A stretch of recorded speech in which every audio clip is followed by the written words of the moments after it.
तो आज से हम एक पॉडकास्ट शुरू करने जा रहे हैं जिसका कि नाम है rich Munnu and poor Munnu. Rich Munnu poor Munnu. ये टाइटल भी इसी का है, विराज का ही है। तो इसमें हम क्या डिस्कस करेंगे कि rich mindset versus poor mindset, कि क्या डिफरेंस है, कि पुअर कैसे सोचता है और वो कितना डिफरेंट होता है कि रिच कैसे सोचता है। है ना? कोई तो रीजन होगा, कहते हैं कि अगर आप पूरी दुनिया की दौलत, वेल्थ, पैसा बराबर में बांट दो तो फिर से जो गरीब है वो गरीब हो जाएगा वापस से, और जो अमीर है वो अमीर उतना ही हो जाएगा या फिर उससे ज्यादा हो जाएगा। एग्जैक्टली तो इसका मतलब क्या हुआ कि आप जैसे सोचते हैं, ऑब्वियसली सोच से ही सब कुछ होगा, आप फिर वही करेंगे, वो बहुत डिफरेंट होता है। मतलब रिच और पुअर में बहुत डिफरेंट होता है। तो इसके बारे में हम वन बाय वन डिस्कस करेंगे एपिसोड्स में। ये एपिसोड नंबर 1 है, ठीक है? देखते हैं कैसे जाती है हमारी डिस्कशन।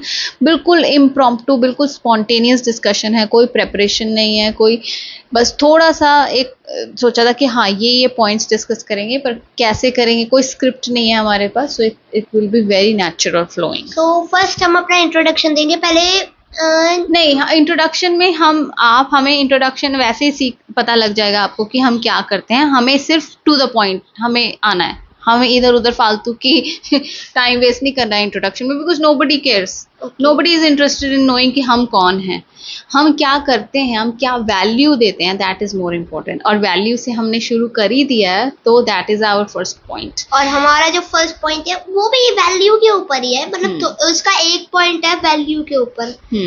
तो जो रिच है वो वैल्यू जनरेट करता है, ज्यादा वैल्यू जनरेट करता है, बल्कि जो और जो पुअर है वो शायद उतनी वैल्यू जनरेट नहीं कर पाता है। आप कुछ कहना चाहोगे कुछ स्टोरी के माध्यम? कैसे आपको पता है वैल्यू जनरेशन क्या मतलब होता है उसका?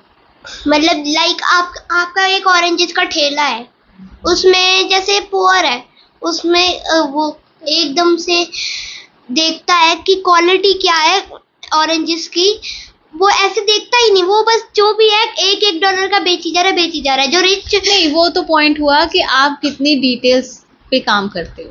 वैल्यू जनरेट करना, वैल्यू जनरेट करना तो मैं अभी बताता हूँ कि जैसे ऑरेंजेस है, आप उसकी वैल्यू कैसे बढ़ा सकते हैं? आपका ऑरेंजेस का ठेला है, अब रिच मुन्नू क्या करेगा?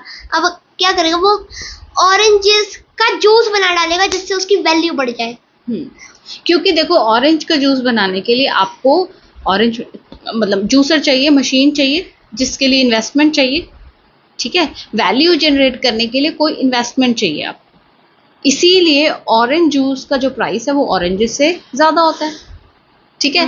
अब आगे आप मान लो और भी वैल्यू बना दो, उसका आप कैंडल बना दो, जैसे ऑरेंज फ्लेवर्ड कैंडल बना दो, ऑरेंज फ्लेवर्ड आइसक्रीम बना दो, है ना?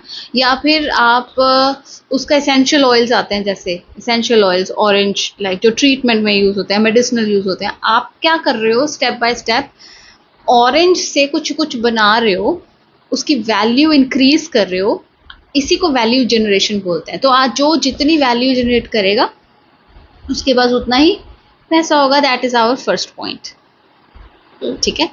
तो ये आपको देखना है कि आपके पास क्या रॉ मटेरियल है और आप उसको कैसे यूज कर रहे हो। और आपको क्या लगता है कि आप एक स्टोरी सुन रहे थे उस दिन, आप बताइए डिलन की क्या होता है उसमें। कि एक बार की बात है, जैसे डिलन नाम का रिच मुन्नू, लाइक वो एक बहुत बड़ा उसका बिजनेस था, वो बहुत पैसे कमाता था, और एक पोर सा था लुइस, वो उसको देखता रहता था, सोचता था अरे मैं क्यों गरीब हूँ। तो उसने एक दिन गॉड से ये प्रे किया कि गॉड ये तो आप अन्याय कर रहे हो, दैट्स नॉट फेयर, आप मेरे को गरीब रख रहे हो, उसको अमीर रख रहे हो। तो फिर गॉड ने कहा चलो बताओ तुम्हें क्या चाहिए। तो उसने कहा कि आप ये जो डिलन है ना इसको भी गरीब कर दो। मैं तो कहता हूँ इसको भी गरीब कर दो, इसको भी मेरे लेवल पे ले आओ, और इसको भी ऑरेंजेस का ठेला चलाना पड़े। फर्स्ट तो ये है कि ये भी तो मांग सकता है कि वो उसके लेवल का हो जाए। फर्स्ट ये है कि वो दूसरों को नीचे गिराना चाहता है। ये पुअर मुन्नू का सबसे पहला माइंडसेट होता है। एग्जैक्टली जो पुअर मुन्नू का सबसे पहला माइंडसेट, जैसे विराज ने बताया, वो ये है कि वो अपने आप को लिफ्ट नहीं करना चाहता है, पर दूसरों को नीचे गिराना चाहता है। तो अगर आपके मन में किसी और की प्रॉस्पेरिटी देख के, how well to do others दूसरे हैं, उसको देख के अगर आपको जेलसी फील होती है, आप चाहते हो कि ये भी मेरे लेवल पे आ जाए या इसका जो भी है उसके पास ना हो, तो ये जो माइंडसेट है वो सिर्फ गरीबों में होता है, पोर माइंडसेट में होता है। Good point. तो ये this is for you to see कि do you feel like that? Do you feel insecure if you see other people who are well to do, who are rich, or who are doing good for themselves? उनको देख के आपके मन में ऐसा कभी आता है? And you have to be very very honest with yourself about it. तो आगे आगे क्या होता है? आगे फिर जो डिलन था वो उसके धीरे धीरे उससे दौलत जाने लगी। गॉड ने उसकी विश पूरी की लुइस की, और वो भी एक ऑरेंजेस का ठेला लगाने लगा। उसके पास उतने ही पैसे बचे। और उसके बाद जैसे जो लुइस है वो गरीब है, पोअर है, तो वो क्या करता है, वो क्वालिटीज नहीं देखता ध्यान से कि कौन सा बड़ा कौन सा छोटा है। वो इतनी बारीकियों पे ध्यान नहीं देता, और इस कारण वो कहता है मैं हर ऑरेंज को $1 में बेचूंगा। और जैसे उसके $10 बनते हैं ना, वो सोचता है और काम करके क्या करूंगा, कामचोर बनता है, मेरे खाने पीने का इंतजाम हो गया, मैं $5 में खा लूंगा। और जो रिच होता है वो मतलब क्या करता है, वो ना ध्यान से बारीकियों को देखता है। जो पहले रिच था वो बिल्कुल देखता है कि कौन सा बड़ा है, कौन सा अच्छा क्वालिटी है, जो कौन सा लो है और जो छोटा है उसको, जैसे जो छोटा और लो क्वालिटी का उसको $1 का बेच रहा है, जो बड़ा और अच्छी क्वालिटी का है उसको $2 में बेच रहा है। ऐसे बेच रहा है, और वो $10 नहीं, वो $45 बना गया। वो कुछ पैसों का उसमें से खा गया, क्योंकि पेट तो भरना है ना उसको बेचारे को। तो फिर वो और थोड़े की उसने ऑरेंज जूस की मशीन ली। तो इन्वेस्टमेंट तो दो कितने पॉइंट्स निकलते हैं इसमें से? सबसे पहले तो कि वो बेयर मिनिमम कर रहा है। जो गरीब माइंडसेट है वो बेयर मिनिमम जितना, मतलब एम्बिशन तो छोड़ो, कि उसने पहले तो क्वालिटी पे ध्यान नहीं दिया, उसने बारीकियों पे ध्यान नहीं दिया कि अच्छा ठीक है मुझे इतने के बल्क में ऑरेंजेस मिले हैं तो मैं $1 करके भी बेच दूँ तो मेरा गुजारा हो जाएगा। और जैसे उसके $10 बनते हैं और वैसे ही वो $5 में दुकान बंद कर देता है और चला जाता है खाने पीने, और वो पूरे के पूरे मान लो $10 जितने कमाए उसने बेच डाले। सो एक ये कि आप जितना कमा रहे हो उतना ही खा रहे हो, तो फिर आप ग्रो कैसे करोगे? पोर माइंडसेट ये है कि आप जो कमा रहे हो वो पूरा खा रहे हो। दूसरी तरफ ऑन दी अदर हैंड जो रिच मुन्नू है वो क्या करता है, पहले वो बारीक उसने भी उतने ही ऑरेंजेस लिए थे, पर ऑरेंजेस कोई कम कोई ज़्यादा हो सकते हैं। उसने दिमाग लगाया कि अच्छा ठीक है ये तो ये छोटा ऑरेंज है और ये तो थोड़ा बड़ा साइज़ है, तो बड़ा साइज़ थोड़ा ज़्यादा में बिक सकता है, तो उसने उस हिसाब से लाइन्स लगा दी, क्यूज बना दिए रेडी पे, है ना, ठेले पे। तो पहला पॉइंट तो ये अटेंशन टू डिटेल्स। दूसरा पॉइंट, वो सारा नहीं खा जाता, जो कमाता है वो थोड़ा सा रख देता है कि मैं इससे जूसर खरीद लूंगा, इससे अपना बिजनेस बढ़ाऊंगा।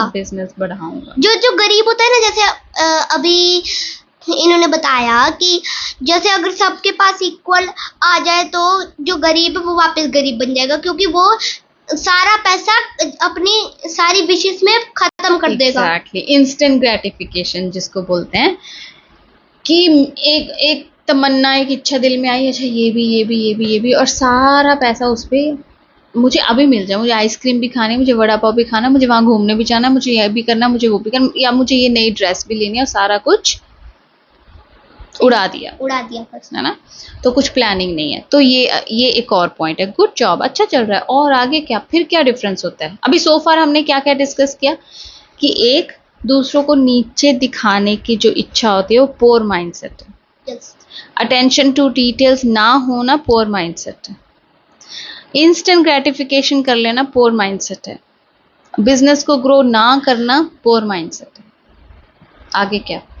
तो आगे अब मैंने आपको जैसे बताया कि इन्होंने बताया कि वैल्यू जनरेशन है, तो उसने जूसर खरीदा। उसके बाद उसने सोचा कि मैं इसका जूस, ऑरेंज का जूस बना लूँ ना तो मेरे को और ज़्यादा पैसा मिल सकता है। तो उसने जूसर से ऑरेंज का जूस बनाया, देन $3 में बेचने लग गया उसको। और फिर उसके और पैसे बनने लग गए। और देन उसने सोचा कि चलो अब मेरे इतने बन रहे, मेरा अच्छा खासा काम चल रहा है, अब मैं यहाँ वर्कर रख लेता हूँ और फिर मैं चला जाता हूँ बड़े बड़े लोगों से डील करने, बिजनेस के आइडियाज लेने, उनसे ये लेकर ये देना, ट्रेड करना। और जो पोर है मतलब वो चाहता है कि यार सारा मेरे पास ही आए, मैं कोई वर्कर ही नहीं रखूंगा। और फिर वो कहीं जाता नहीं है कि ये कैसे अपने बिजनेस को बढ़ाए, और फिर वो वहीं का वहीं रह जाता है। बहुत इंपॉर्टेंट पॉइंट है, यहाँ पे हमें स्टॉप करना पड़ेगा। ये पॉइंट है डेलीगेशन ऑफ वर्क। दूसरों को ट्रेन करना, जो आप कर रहे हो अपने बिजनेस में, दूसरों को ट्रेन कर देना उसी काम को करने में। और आप इससे क्या होता है, आपका वक्त फ्री हो जाता है, सोने के लिए नहीं। ये नहीं कि आप जाके घर जाके सो जाओ और दूसरा कर रहा है मेरे को पैसे आ रहे हैं। इसलिए ताकि आप कुछ और नया कर सको, आप कुछ वैल्यू एडिशन कर सको। और कैसे, काम तो चल रहा है, अब ठीक है दूसरा वर्कर आ गया, डेलीगेट कर दिया, वो काम कर रहा है, वो पैसे ला रहा है, उसको ऑब्वियसली जितनी उसको कमाई हो रही है उसमें से उसको वर्कर की तनख्वाह भी निकालनी पड़ेगी। तो यहाँ पे क्या है, डिस्कम्फर्ट आ गया ना थोड़ा सा, क्योंकि आप कंफर्ट जोन में रहोगे ना तो फिर आप कभी भी कुछ कर नहीं पाओगे। और हाँ, जैसे मैंने जो अभी बताया था पिछले ये अभी जो रिसेंटली बताया आपको, इसमें एक और पॉइंट है कि हमेशा न्यू, जो मतलब जो रिच होता है ना वो कुछ न्यू करना चाहता है, नया करना चाहता है। ये एक और पॉइंट है। और जो पोर है वो आइडियाज इतने नए चीज तो उसने सोचनी ही नहीं है, जो चल रहा है, जो देखा है वही करना है। तो अभी back to our point, delegating of work. Delegate करने के लिए सबसे पहले तो आपको हिम्मत करनी पड़ेगी कि हाँ, दूसरे बंदे को पूरी रिस्पॉन्सिबिलिटी देनी पड़ेगी कि मेरा ठेला देख। थोड़ा डिस्कम्फर्ट जोन में आना पड़ेगा, डिस्कम्फर्ट, अनकंफर्टेबल होना पड़ेगा, डिस्कम्फर्ट जोन में आना पड़ेगा। फिर आपको अपनी पॉकेट से उसको तनख्वाह भी देनी पड़ेगी। जितना प्रॉफिट, मान लो आप प्रॉफिट कर रहे हो दिन का 2000, तो उसको 1000 रुपये तनख्वाह भी देनी पड़ेगी, फॉर एग्जाम्पल। तो ये जो पोर माइंडसेट है वो हिम्मत नहीं जुटा पाता, कि वो लालच, वही इंस्टेंट ग्रेटिफिकेशन वाली बात आती है ना, कि 2000 है तो 2000 मेरा पॉकेट में ही रहे मेरा। पर उस you have to let go of something to attract more in your life. ये इंपॉर्टेंट पॉइंट है। थोड़ा कुछ देना भी पड़ेगा ज़्यादा पाने के लिए। बहुत बहुत इंपॉर्टेंट पॉइंट है। इससे डेलीगेशन और डेलीगेटिंग वर्क बहुत क्लोजली रिलेटेड है, कि are you willing to let go. आपके पास जो है वो इन्वेस्ट करने को, किसी को देने को, किसी को सैलरी पे रखने के लिए आप में हिम्मत है, अगर आप में थोड़ी सी भी कैपेबिलिटी आ जाती है, कैपेसिटी आ जाती है किसी को सैलरी देने की, है ना। तो ये इंपॉर्टेंट है। तो डेलीगेशन क्या करता है, it frees up a lot of your time. अपना आपका टाइम बहुत फ्री हो जाता है, ताकि आप आगे कुछ सोचो। ना कि सोने के लिए नहीं आपके टाइम।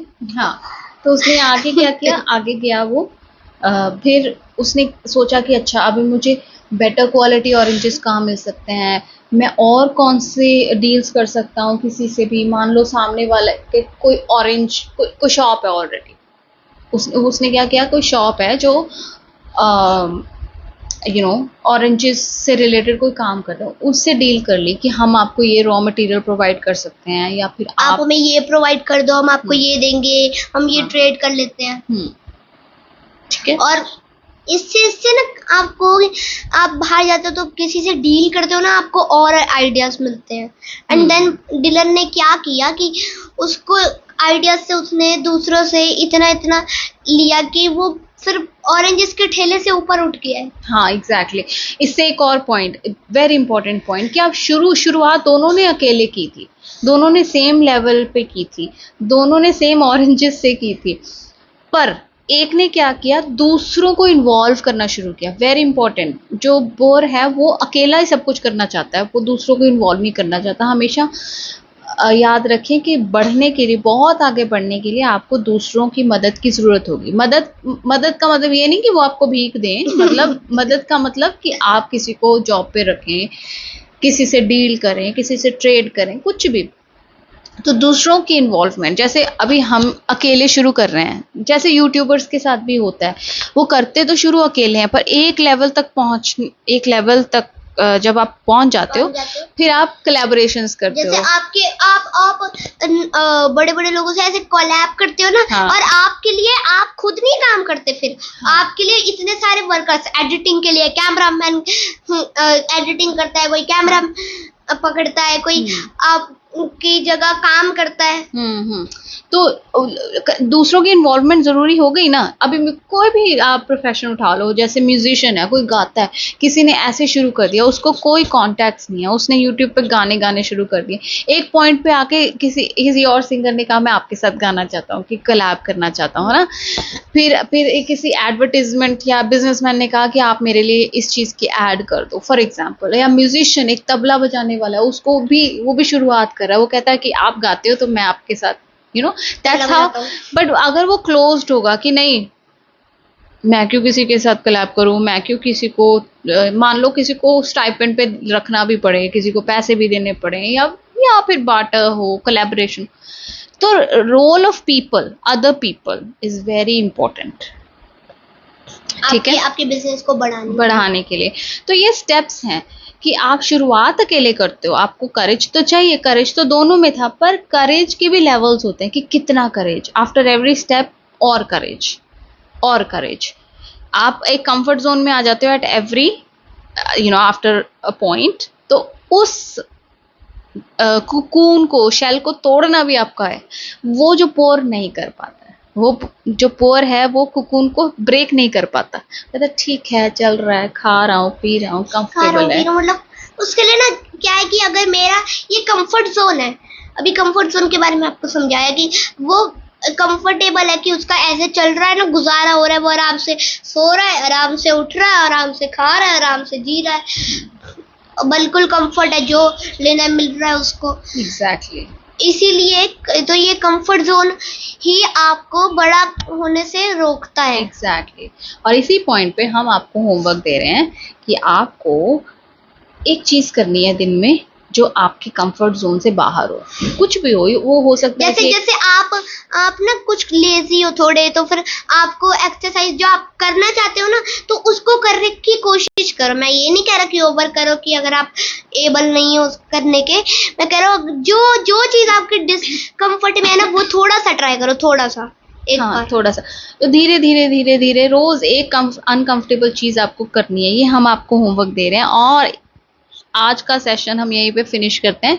बहुत सारे पॉइंट्स डिस्कस हुए, आप हमें बताइएगा कि आपको कैसा लगा, और अगर आप किसी पॉइंट से डिसएग्री करते हो या अग्री करते हो, और आपको कैसा लग रहा है ये फर्स्ट एपिसोड और जो सीरीज हम शुरू कर रहे हैं।